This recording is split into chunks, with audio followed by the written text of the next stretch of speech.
Oke, selanjutnya pangapunten Ustadz. Videonya saya buat dua file agar ketika dikirim di WhatsApp tidak terlalu besar.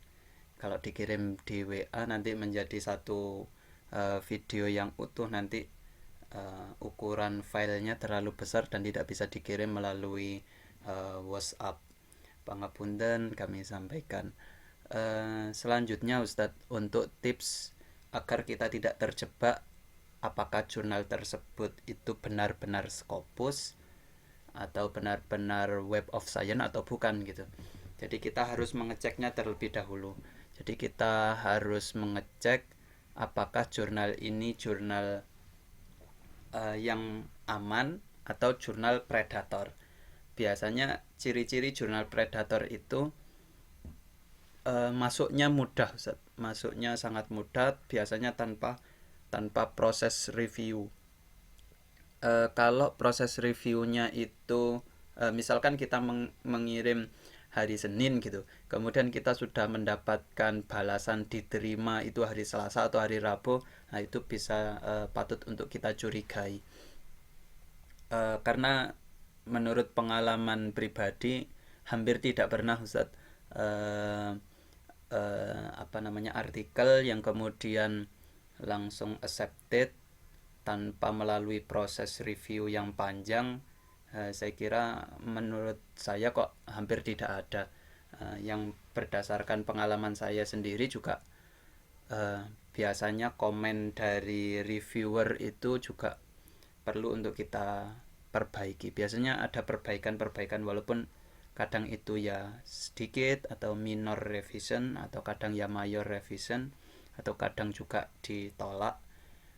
Tipsnya sebenarnya kalau seandainya ditolak pun itu tidak masalah Ustadz, karena kita akan mengetahui oh ternyata jurnal ini memberi saran. Biasanya kan kalau ditolak itu jurnal tersebut akan memberi saran, akan memberi masukan apa-apa saja yang harus diperbaiki, minimal masukan terkait dengan jurnal mana yang seharusnya kita tuju. Terkadang kan kita salah untuk memasukkan masuk jurnal tersebut, yang biasanya semakin bagus kualitas jurnalnya itu semakin cepat proses di editorialnya itu Ustaz. Jadi terkadang kan sebelum masuk ke reviewer itu masuk ke editor. Sebelum masuk ke reviewer itu biasanya masuk ke editor, dan editor inilah yang akan memutuskan apakah artikel kita akan dilanjutkan atau di decline atau tidak dilanjutkan. Kalau seandainya kita berhasil lolos dari editor, itu belum bisa menjamin tulisan kita juga akan dipublish. Kita masih perlu untuk melewati tahap reviewer. Biasanya reviewernya juga tidak satu, biasanya minimal dua reviewer.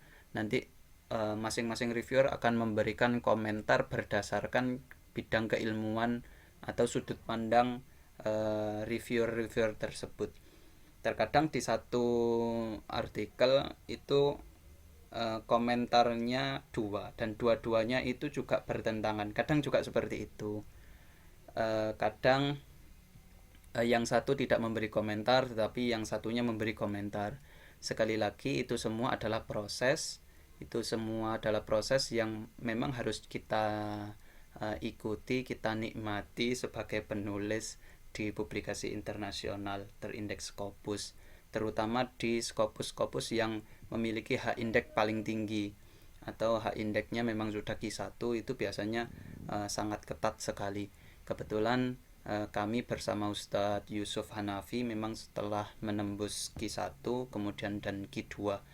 Jadi kami punya pengalaman berkali-kali ditolak dari jurnal. Itu bagi kami memang sebuah tantangan tersendiri. Bahkan kami sudah mencoba untuk menjajaki hampir semua publisher terkenal di dunia, mulai dari Springer, kemudian Tyler and Francis, Sage Open, dan beberapa publisher yang lain. Jadi sebenarnya ada dua istilah Ustadz. Yang pertama itu istilahnya adalah publisher. Publisher ini memiliki banyak sekali jurnal. Nah, di bawahnya publisher itu ada namanya jurnal. Jadi ada publisher, ada jurnal. Kadang jurnalnya Scopus, tapi publishernya sudah tidak bereputasi lagi. Itu juga akan mengurangi kredibilitas jurnal tersebut.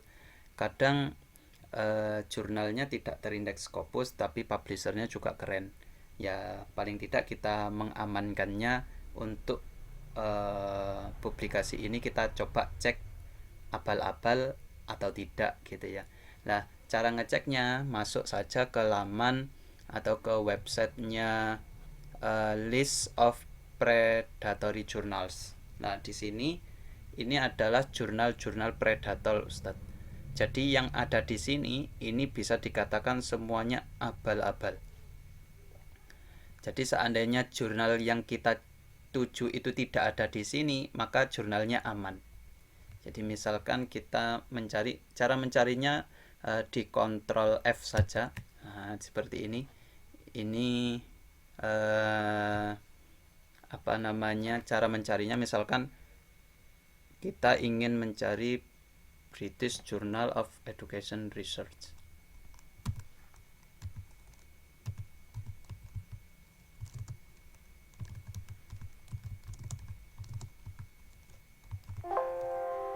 Nah, ketika sudah tidak ditemukan seperti ini, maka jurnalnya aman.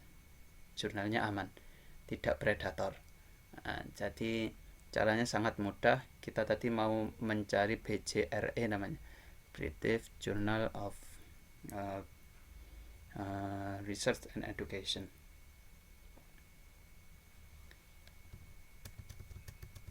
Nah, ini British Journal. Ya, ini yang biasanya masuk di email kita itu terkadang, Zat.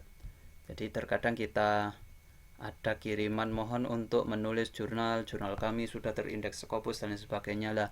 Itu justru malah itu yang predator. Jadi tidak pernah Scopus itu mengundang melalui email pribadi, itu hampir tidak pernah, itu sangat mustahil sekali.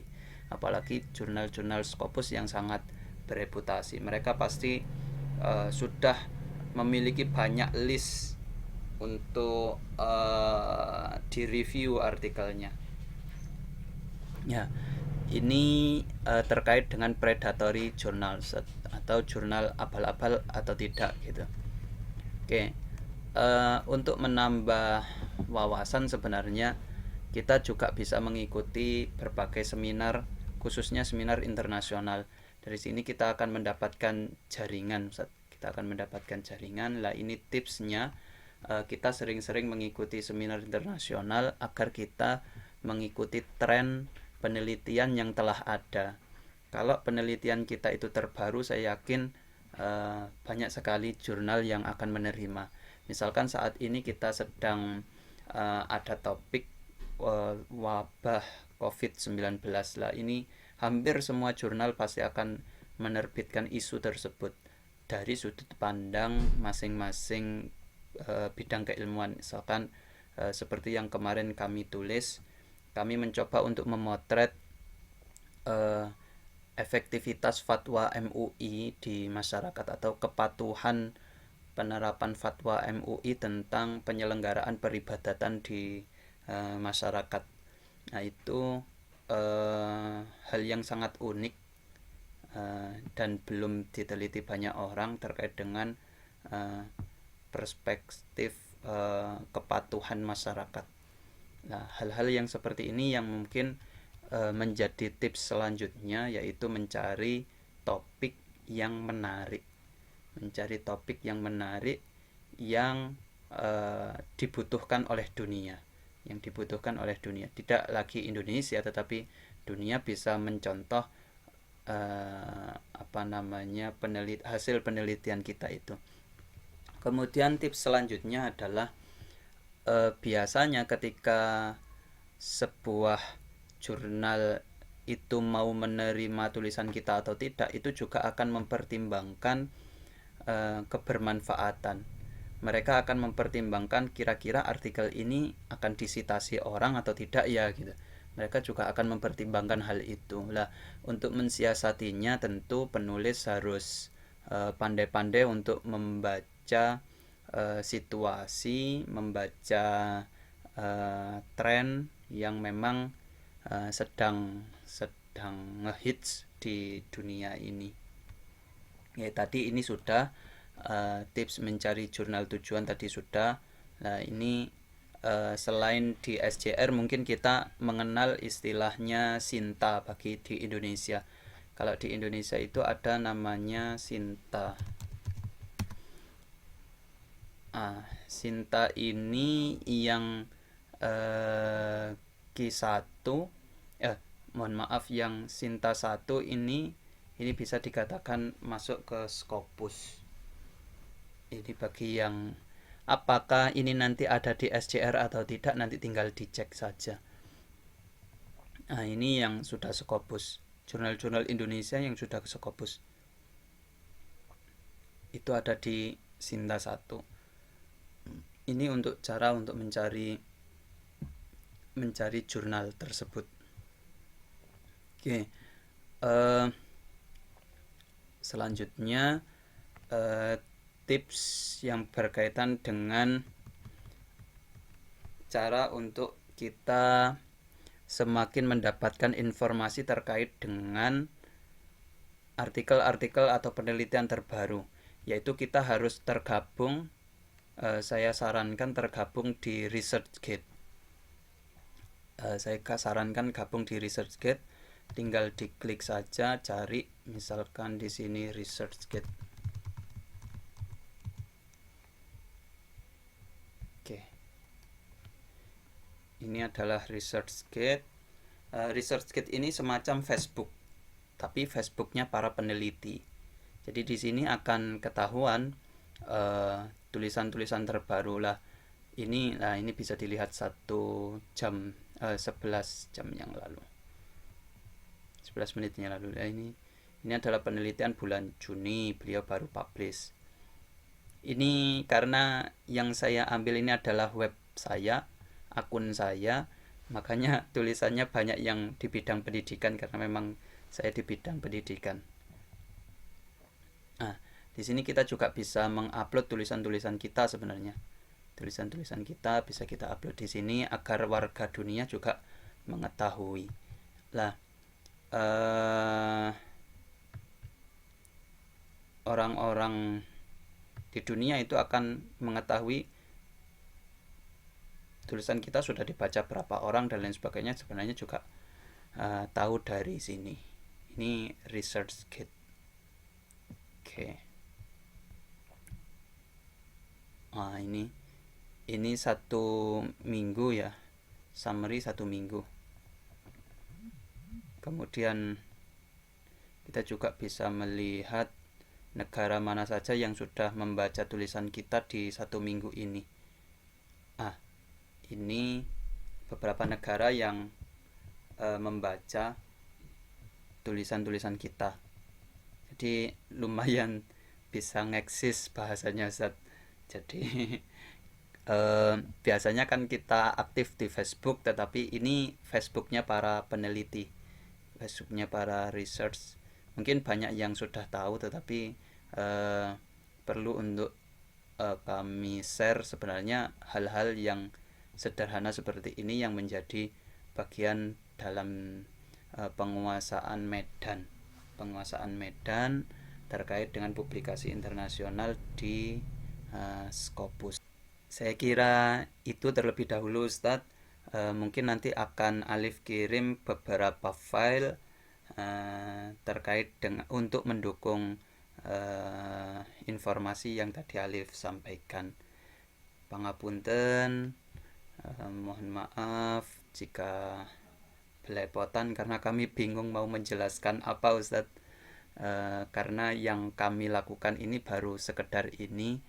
Alhamdulillah ada 4 tulisan yang telah terpublish di Scopus dan Web of Science, Q1, Q2, dan sedang proses beberapa tulisan yang lain. Mugi-mugi bermanfaat. Terima kasih. Assalamualaikum warahmatullahi wabarakatuh.